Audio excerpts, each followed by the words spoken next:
Good evening, everybody. Welcome to Cabinet. I'm going to be chairing. Councillor Poulter has just had something poked around with his eyes and he's finding it hard to see, so I thought I'd step in to the breach. Give it a few hours, I'm sure, and a pint of beer and he'll be okay. Right, so we'll crack on. Item 1 is apologies. I don't think there are any. Item 2, late items. We have 2. We'll start with Bold Lane development. Alan.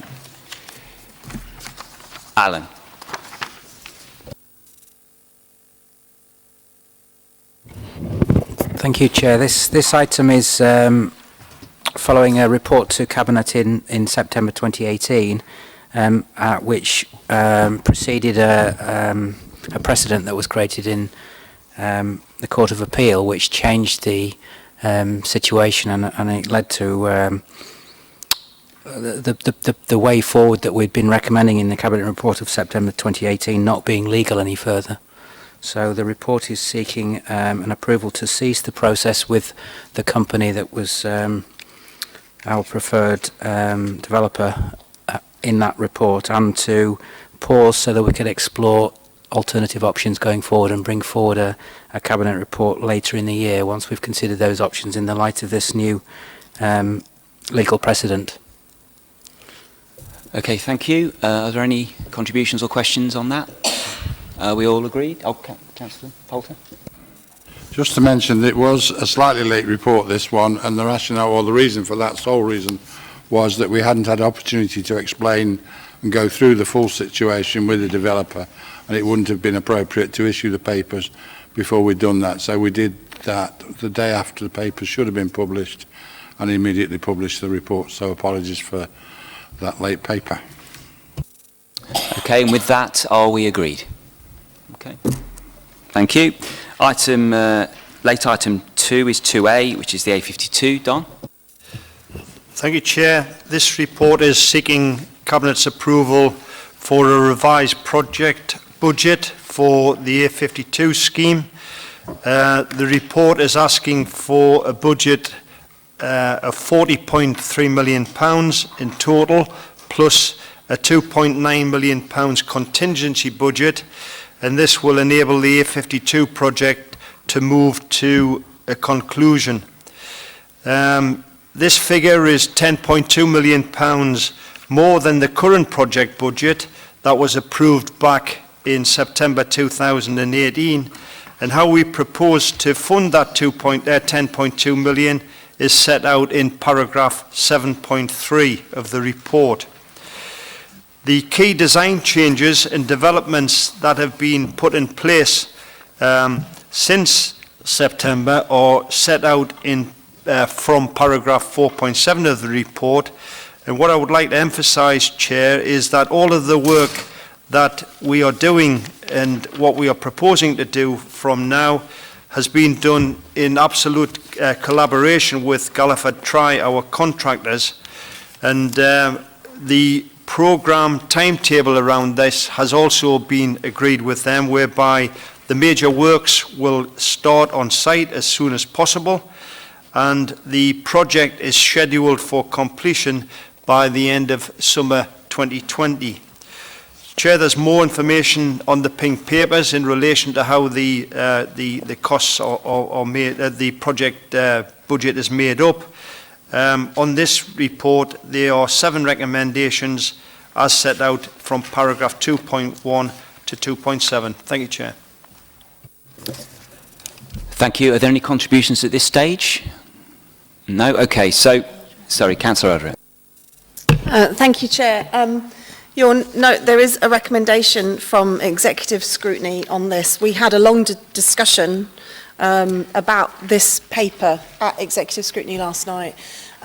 It is incredibly, not disappointing actually, it's shocking that the first report on the A52 that comes to members after the investigation report has been published, which clearly set out the failures of consulting with members and some of the governance issues that there have been around this project, comes as a late item, the papers for which, the pink papers for which, most of executive scrutiny only received 15 minutes before the meeting last night.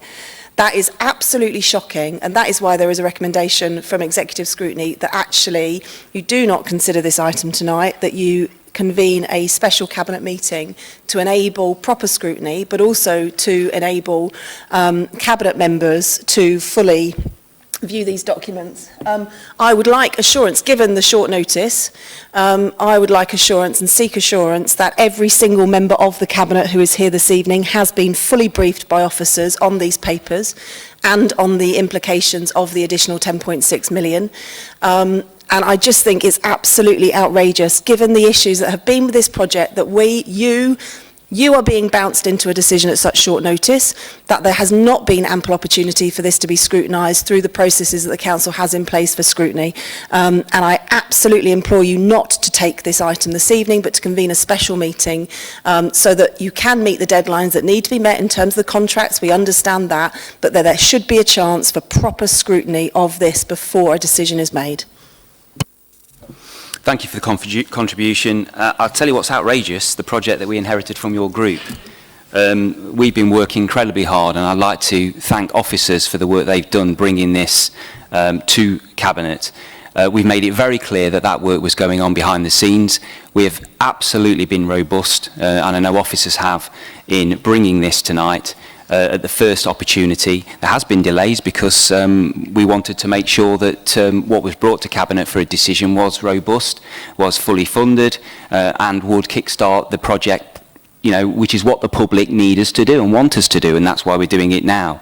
I don't accept, and I would ask Cabinet not to accept the scrutiny recommendations for the simple fact that we cannot afford any more delays. This project needs to be delivered for the city. We have a way forward. This Cabinet report clearly states that now we are in a position to move forward on the major elements of the project. We know the budget now. We will work to that budget. We will deliver the benefits to the city, and that's why we need to agree it tonight, and that's why I'll be asking Cabinet to do so. They have all been fully briefed. We understand there is pain here, Councillor Eldred, because this is not a project which we wanted to be allocating this amount of money for, but we are where we are. In future years, we're going to have to look at some of the areas where we've identified funding to deliver this project, and look again to see how we're going to deal with that in the long-term financial plan or the medium-term financial plan. But we do have a plan. It will be delivered. It's going to deliver massive benefits for the city. We can't delay anymore. I'm absolutely confident the officers have done all the work, and I know the leader will probably say so too shortly. All of the Cabinet have been briefed, and we need to get on to deliver this project, in my view. My specific question Councillor was, Poulter first, when were Cabinet members briefed, and what was the nature of those briefings, please? The Leader of the Council wants to contribute. Thank you. Councillor Eldred, I can assure you that this has not been bounced on any one member of the Cabinet. The difference is now that we as an administration are all over this like a rash. We get weekly briefings on this. We don't need to be briefed in one go on all this. We are constantly on top of this, but we're in a position now where we have the right procedures in place, we have the right officers in place, we have the right project boards and the right relationship with the contractor, and we're in a position to move forward. What would have been shocking was if we hadn't brought it to this Cabinet meeting tonight, because if we delayed it, it wouldn't have been able to come till June. That would have been a further 2 months delay on the scheme, which the public wouldn't accept and would have cost a fortune. So I'm with Councillor Holmes on this. There's absolutely no consideration for me in delaying this project any further. We do need to instruct the contractors to proceed with this, and work will start in earnest at the end of the month. And the public will be informed and told exactly what the programme is by public displays and consultation, and we will finish off this mess on behalf of the city. Councillor Eldred. I would like each and every Cabinet member here to indicate on the record publicly when they were briefed on the details of this paper. No, Councillor Eldred, that's and not what the nature of those briefings That's not were. appropriate, Councillor Eldred. You're Councillor not prepared. Wilson. You're not prepared to do that. Cabinet members are not prepared to provide that No, information. I'm telling you as Chair that I'm not. I don't think it's appropriate. Councillor Wilson. It's irrelevant when this final amount of briefing was sent to us. At the end of the day, we've been working on this since May the whatever it was that we took control, and we inherited this mess from your group. The reality is it's outrageous that your last recommendation around this, I believe before it went to an internal investigation, was that you wanted to spend up to £1 million getting external people to look at what went wrong. And we did that in-house and saved that money. You now want us to stop the project for 2 months so that you can scrutinise a project that you originally set up and cost this has already overspent by 20 plus million, just so that you can scrutinise something you got wrong in the first place. That's outrageous, Councillor Lisa Eldred. Councillor Skelton. Thank you. Just noting on 4.7, talking about some of the designs that have been changed. Certainly, in the first paragraph on the Derwent Parade Wyvern Way junction, I think a signalised roundabout may well prove more difficult for cyclists.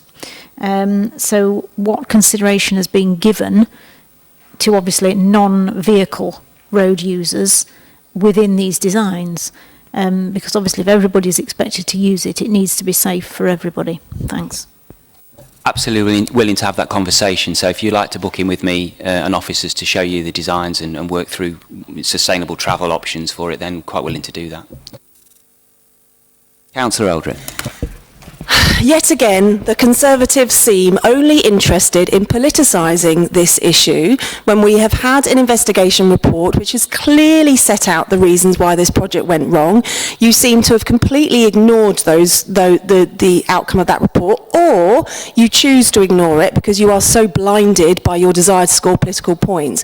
It was a cross-party scrutiny meeting last night. Other political parties in the room agreed that this should not be considered. What we want to do is work in the best interests of Derby. We are not interested in scoring political points. We are interested in ensuring that as going forward, this project does not have the same problems that it's had previously. You can smirk, Councillor Ralston, but if you have read the investigation report, it is clear what went wrong, and one of the things that went wrong is that officers not giving members enough information or the ability to make the right decisions, and I firmly believe that that is what is happening again now, and you are allowing that to happen. You're absolutely wrong, Councillor Eldred. I can give you this absolute assurance that this group, unlike yours, will deliver this project for the city in the right way, on time and on budget, in the terms of the budget that we have now.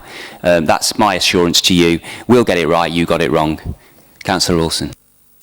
Sorry, just as a right to reply in terms of that, Lisa, Councillor Eldred, should I say, is we are here every single day, as I've stated previously, not just on Wednesday afternoons, and we are briefed daily, weekly, hourly on what's going off within this council. And in terms of politicising this, it's an absolute joke that you think the people of Derby are going to forget who got us into this mess in the first place. Councillor Smell, did you indicate? It's a point in that we've gone down this road about political point scoring.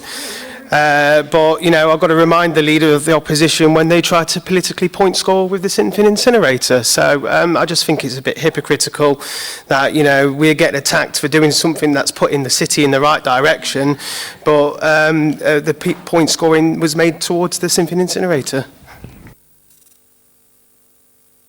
Okay, as Chair, I think we need to calm this one down. We do have to be mindful we're in Purda, and I think that we need to just draw back to the fact that tonight we're going to be asking Cabinet to get this project delivered for the city. We can't forget the positive benefits for Derby with the improvement project, and I very much look forward to seeing it move forward at a pace now with major relevance. We're going to be, as Councillor Poulter said, we're going to be having a period of intense media coverage and comms strategy to let people know what's happening and when it's going to happen. With the decision that we're going to hopefully make shortly, the public will see major work happening on the A52, and that will give them confidence that this is going to be delivered finally for the city, and I think that's what people want to see. And you know, I'm not interested in political arguments on this one. What I want to see is the A52 improvement project delivered for the city on time and on budget, and that's what we're asking to do. So, is everybody agreed, Cabinet? Okay, thank you. Right. Okay, sorry, just to recap, because the first, the scrutiny recommendations, if I can retrospectively say, first item, Bolden Lane, was scrutiny board was to resolve to note, and the reason why I forgot about that is because it doesn't appear until item 7 later on. But item 3, receipt of petitions, there are none. Identification of urgent items to which call-in will not apply, none. Declarations of interest, are there any? No, okay. Sorry, Councillor Kerr. I may not have an opportunity to speak, but I'm here. I'm one of the council's reps onto Derby Homes. Okay. Noted. Item 6, minutes of the meeting held on the 13th of March. Are they agreed? Yeah. Item 7 is the Executive Scrutiny Board, and we'll take them as we always do on an item-by-item basis. We've already dealt with 2 and 2A. Key decisions, item 8. Jamal. Thank you, Chair. Just drawing out some of the headlines, just to confirm, as it outlines in 1.2 and 1.1, we were waiting to hear from the Department for Education in terms of the capital maintenance allocation for 1920. That has now been confirmed, and it's a slight increase of 126k on that 1.6 million figure, so further projects will be prioritised for that, Chair. In terms of the condition allocation, the proposed list of condition maintenance projects are outlined in Appendix 2 to the report, and they're set out there. Just in point 1.4, in terms of funding allocated to the council for additional school places, funding has previously been committed and included in previous reports. We currently have a balance of 7.1 million, which will be used for further secondary school places as we monitor the growth in secondary school places as the current expansion schemes are completed. So that funding is earmarked for further secondary school places or primary places when they're needed. 1.5 outlines additional funding announced by the DFE just before Christmas for special needs project. So some funding was previously committed in previous reports. So currently there's a balance of 575k, and further projects will be considered in consultation with the SEND Strategy Board and Parent Carers Together and schools and other parental representative bodies that are on our SEND Strategy Board. Thank you, Chair. Recommendations are outlined. Happy to take any questions. Thank you very much. Councillor William. Thank you. I'd also like to make those recommendations, but also to say thank you very much to the team who worked tirelessly to make sure, A, that the capital programme is delivered and on time and budget, but also in terms of the pupil place planning that goes ahead in terms of that, and that funding is a really onerous job, and the team do it very well, and I'd just like to put on record my thanks to that team. Thank you. I think we all echo that. Are there any contributions or questions? No, okay, so we're being asked to recommend 2.1 to 2.3. All agreed? Scrutiny noted the report. Okay. Key decision item 9, Don. Customer feedback policy. Is that one for you? Customer feedback, yes. Yeah. Thank you, Chair. This report is looking to put in place a new and improved customer feedback policy to deal as efficiently as we can and as effectively as we can with any complaints that the council receives and any compliments as well, for that matter. What we've now got in place within our customer services function and frontline services, we've got a new system in place which is called Firm Steps. This system has brought with it some additional functionality to deal with customer complaints, which we've been able to embrace and make best use of, which will hopefully significantly improve the process compared to what we've had in place. What this has allowed us to do is revise and update our existing policy, and a copy of that document is included as Appendix 2 in the paper. The recommendations are such as set out in paragraph 2.1 of the report, Chair. Thank you, Don. Are there any contributions? Quick, Councillor Skelton. Obviously, customer feedback is very important, and it can tell you where things are not going as they should be and show you any patterns. And I was wondering whether this has actually been put past audit and accounts, because obviously there's, you know, an interest from them in how things are properly being done within the council. Don, have you got an answer to that? It hasn't as of yet, Chair, but happy to take any suggestions if members think that's a good idea. Would happily take that through after, say, 6, 9, 12 months of operation to show the impact. Seems fair enough. Councillor Barker? Yes, thank you. Customer feedback, it's one of those things really where it's the shop window of the council as such, and I think it's always... Well done, Lee. Well done. It's always welcome when we are an organisation that can look at ourselves and update ourselves in relation to the efforts we make to consult with the customers out there.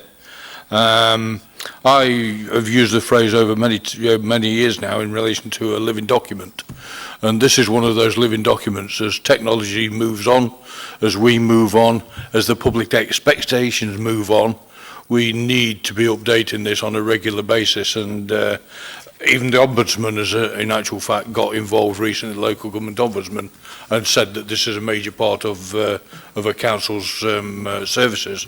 And so therefore I certainly welcome this and would ask that Cabinet endorse it for adoption now, and whilst ever I'm in position, it will remain a living document and we'll keep looking at it. Thank you, Councillor Barker. Okay, if there's no more contributions, then we're being asked to agree recommendation 2.1. Everyone agreed? Okay.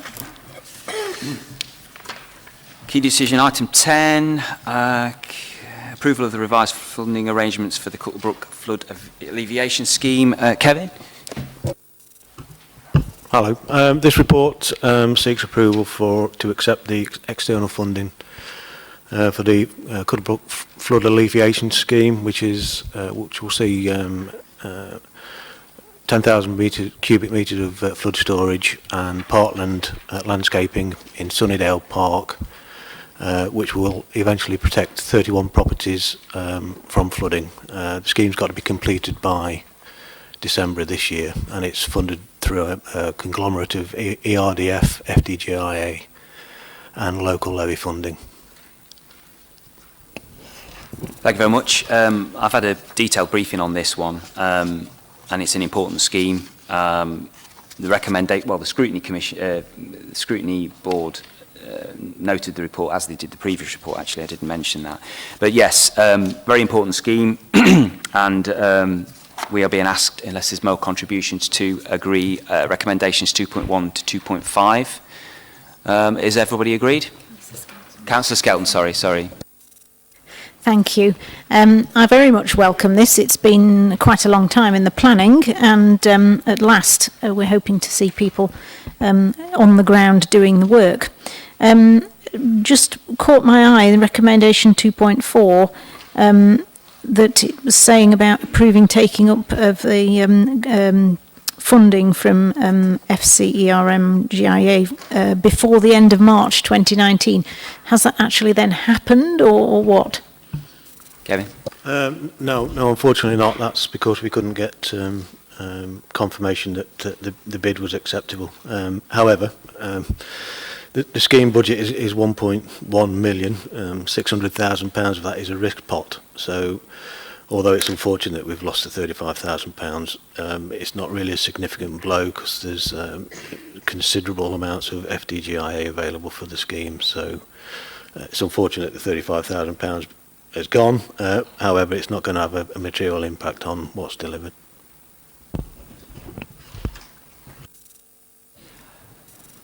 Councillor Webb. Does that mean we need to change the recommendation and take 2.4 out? Is that negated just automatically, or do we need to actually? We'll note it. Thank you for check and balance on that one. Okay, so we're noting that, but we're still going to be recommending 2.1 to 2.5. So all agreed? Thank you.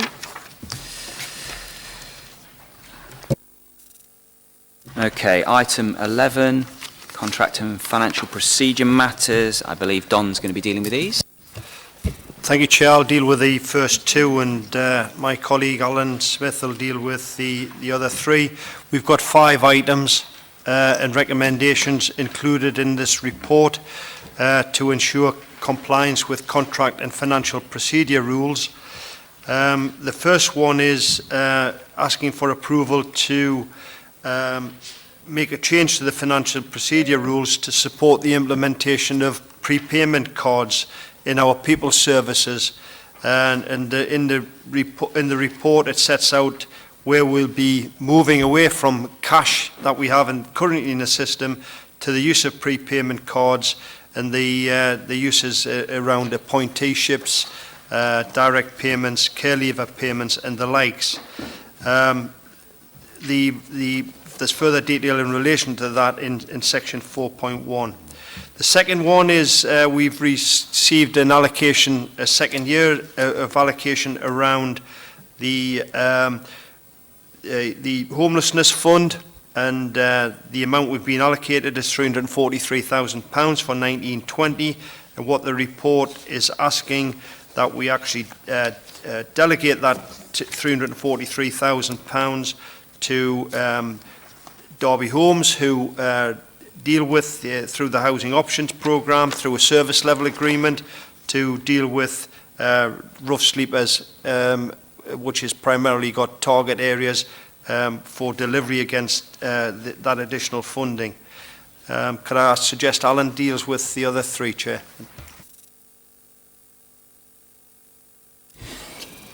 Thank you, Chair. The next 2 items are in connection with a European Union grant opportunity for the Council, which is in connection with the Derby Enterprise Growth Fund. The Growth Fund has been operating under some ERDF funding for several years now, and there's been a grant offer to the Council that requires confirmation of the Cabinet for the match funding, which would come out of the loan receipts that Derby Enterprise Growth Fund is generating, and there's a similar grant payment from the County Council as well that will be paid into the fund to cover the match. But the report is also seeking delegated approval to accept the terms of the contract that would be on offer from the accountable body, which is East Midlands Business. And the final item is in connection with a report that came to Cabinet last month for Beckett Well. The Cabinet approved the overall vision and delivery.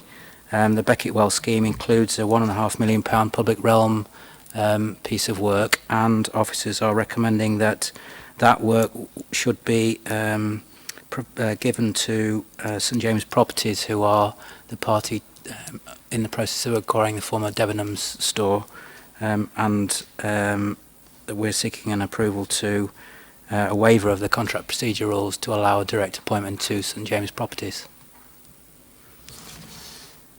Thank you, Don. Thank you, Alan. Just before we go any further, and I don't forget, we have a slight amendment that so the first sentence to 2.1, it needs to read to recommend council to approve. So it's the addition of words recommend council to. Okay. Scrutiny item 11 was to note the report. Do we have any contributions? Councillor Webb. Thank you, Chair. It gives me the opportunity to congratulate our PEAT team, the Proactive Engagement and Enforcement Partnership, on winning Team of the Year a week ago yesterday. That's a national award, and we got that for reducing antisocial behaviour and street drug taking in the city centre. With regard to the grant that we're getting, the Rough Sleepers Initiative grant, we have got this for the second year after working with the MHCLG to get rough sleepers off the streets, and that's been seen by the reduction in rough sleepers from 2017 count of 37 down to 26 in the 2018 count, and that figure is rapidly reducing. We've managed to again work with MHCLG to create a safe space where we can use a rapid assessment team to get people off the streets and engage with opportunities to get them back into housing. The safe space will not be used as permanent overnight accommodation. It will only be used where people can't be rehoused immediately, and I'm assured that that will be a tiny minority of those people on the streets. If you look at 4.9 and regarding personal budgets, we're not giving those directly to the individuals concerned.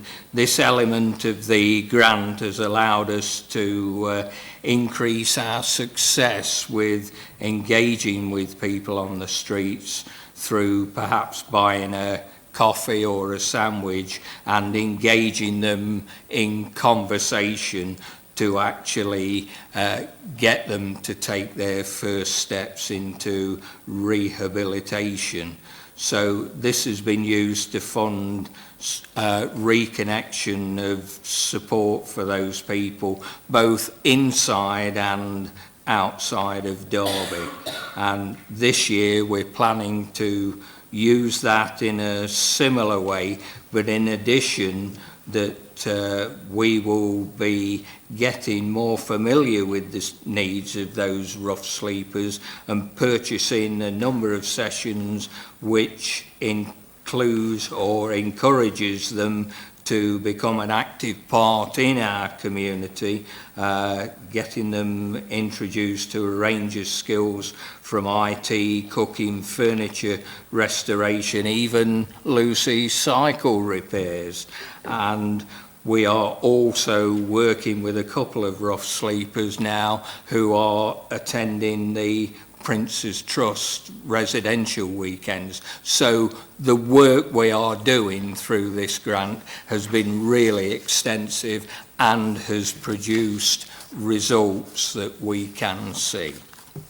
So I would recommend support for keeping that grant, Chair. Thank you, Councillor Webb. Councillor Skelton. Thank you. I was just wondering, obviously, with the Beckett Well regeneration, whether there's any issues similar to of what has cropped up with Bold Lane that pertain to this as well, or has that obviously been checked out and found to be okay?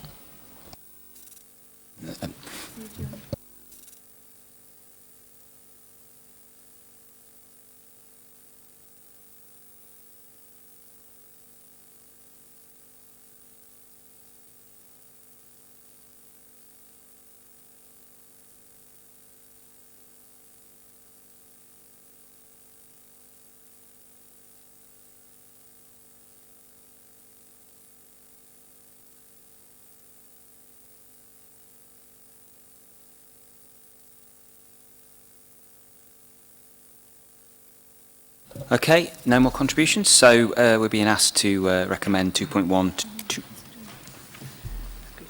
scrutiny resolve to note the report. We'll be asked as Cabinet to recommend 2.1 to 2.6. All agreed?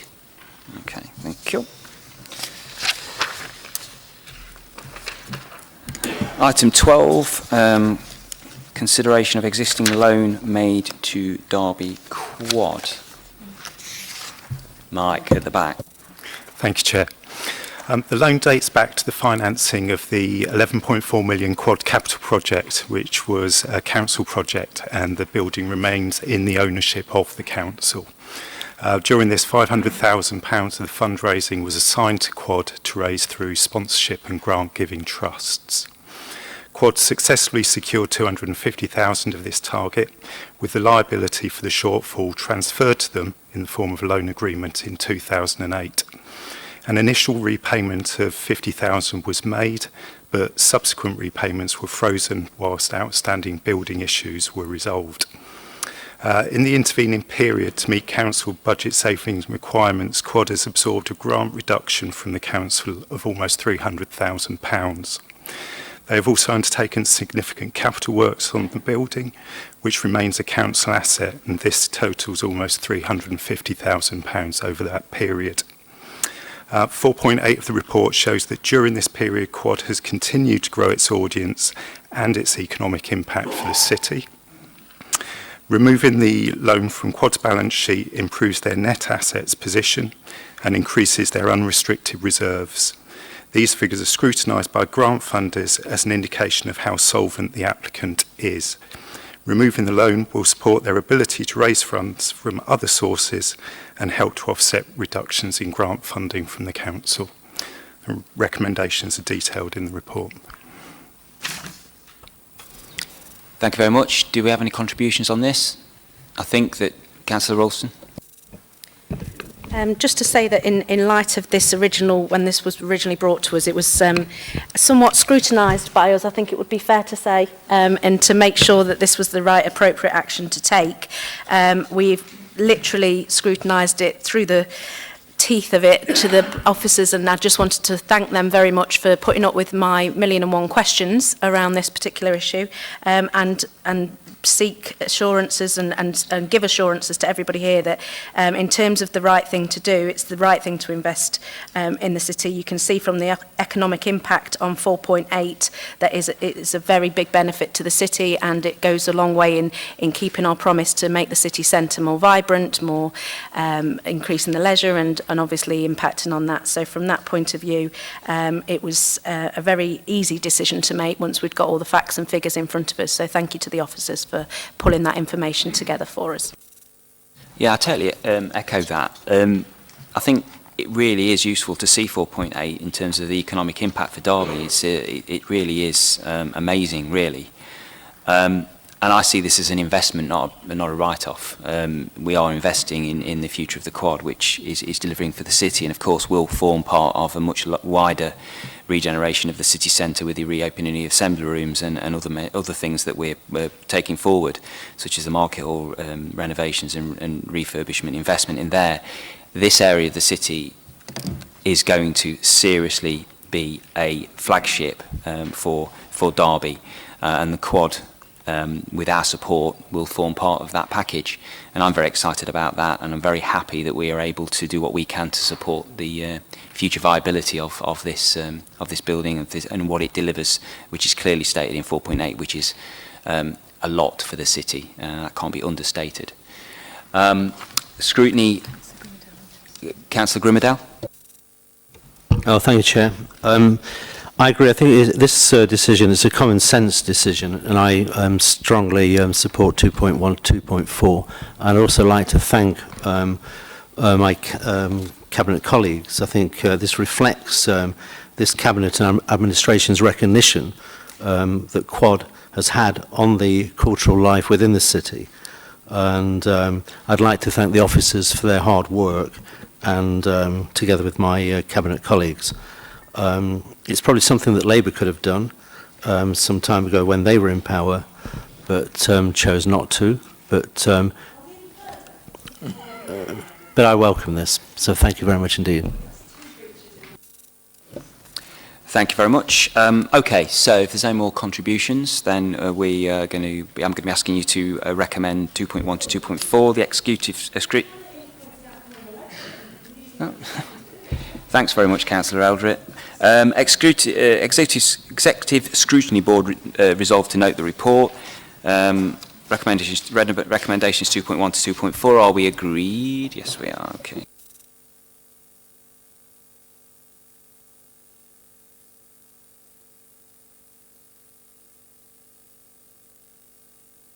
Okay.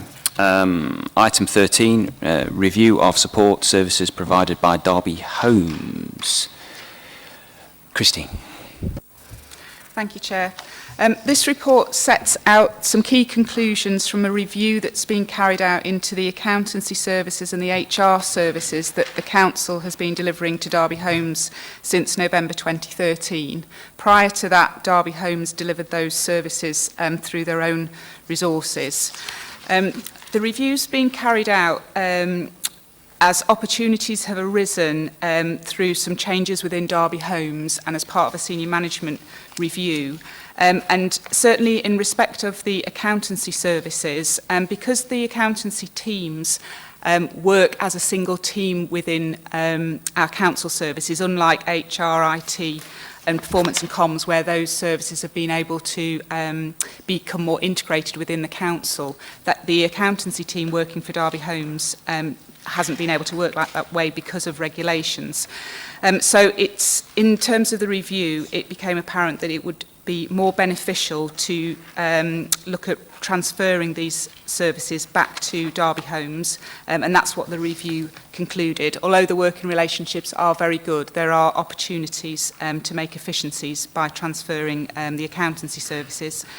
In relation to the HR service review, actually the proposal is that we don't change that relationship between the council and Derby Homes, but we recognise that the council had been trying to carry out the training administration services for Derby Homes, registering and recording very specific training needs for Derby Homes employees, and that didn't seem to be best use of that relationship. So Derby Homes will be taking on that role themselves, subject to this approval.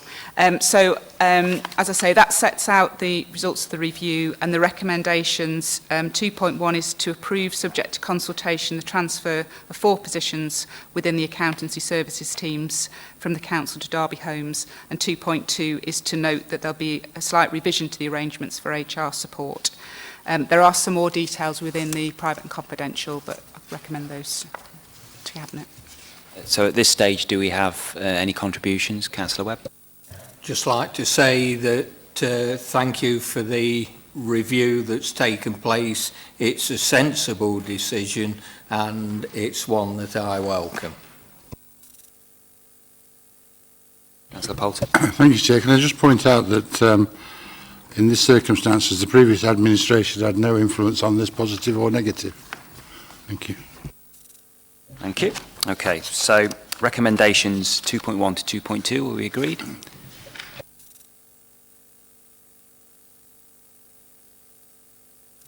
Right, so item 14, this is where I have to say that under section 100A of the Local Government Act 1972, the press and public be excluded from the meeting during discussion of the following items on the grounds that they involve the likely disclosure of exempt information as defined in paragraph 4 and 5 of part 1 of schedule 12A of the Act, and that the public interest in maintaining the exemption outweighs the public interest in disclosing the information.